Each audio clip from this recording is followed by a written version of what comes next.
Assalamualaikum warahmatullahi wabarakatuh. Saya Ibrahim Nainggolan, SHMH. Dalam kesempatan ini mengajar mata ajar berkaitan dengan hukum acara peradilan tata usaha negara. Harapannya dengan mata ajar ini bagi rekan-rekan yang akan memilih profesi sebagai advokat dapat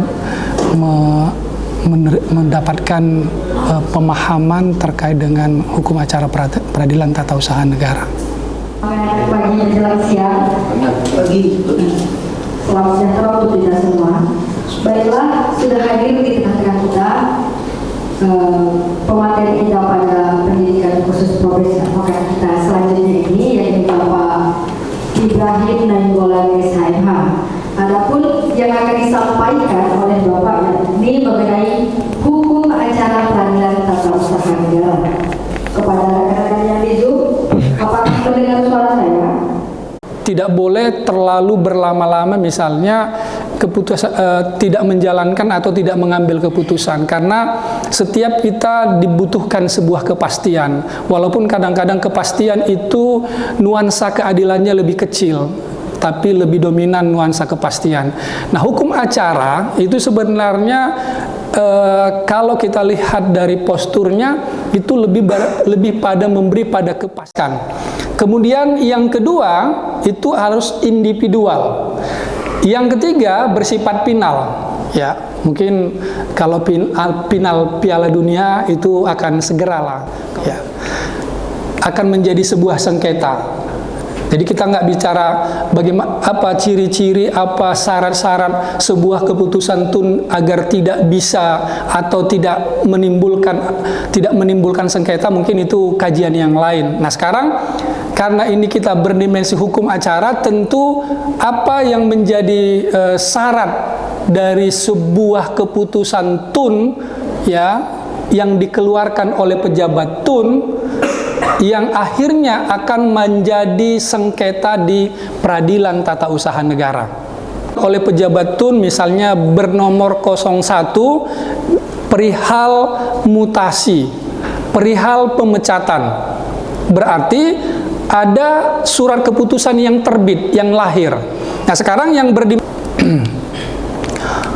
ya, ketika dia disebut fiktif negatif, dia tidak terlihat, tidak diterbitkan keputusannya, tidak ada dituangkan dalam sebuah dokumen administrasi.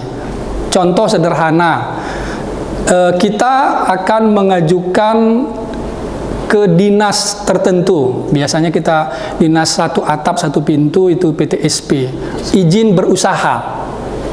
Lalu hari pertama kita mengajukan izin, kita tunggu sampai 7 hari, itu tidak ada respon. Kita pertanyakan kepada pejabatnya, juga tidak diberikan waktu, tidak juga diberikan keputusan. Artinya, apakah permohonan kita untuk dikeluarkan izin usaha diterima atau ditolak, itu tidak mendapatkan jawaban. Itulah yang disebut dengan keputusan fiktif negatif.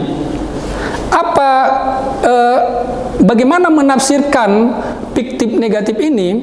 Yang pertama, kalau dalam waktu yang sudah ditentukan, dalam waktu yang sudah kita ajukan, ternyata tidak ada respon apapun, baik itu misalnya menerima permohonan atau menolak permohonan, maka berarti satu dari keputusan pejabat TUN itu adalah menolak secara diam-diam, ya, karena dengan tidak dikeluarkannya keputusan yang real, yang nyata, maka sesungguhnya dia sudah menolak, pejabat TUN itu telah menolak permohonan. Itulah yang disebut dan nanti dengan keputusan TUN yang bersifat fiktif negatif.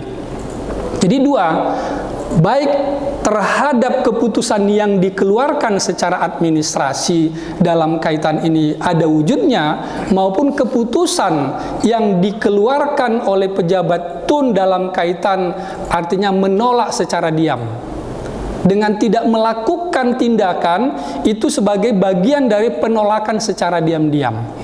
Makanya itu juga bisa menjadi sengketa TUN.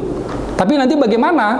Itu tentu ada syaratnya. Bagaimana kita menghitung bahwa telah terjadi penolakan atas permohonan atau penolakan secara diam-diam yang dilakukan oleh pejabat TUN?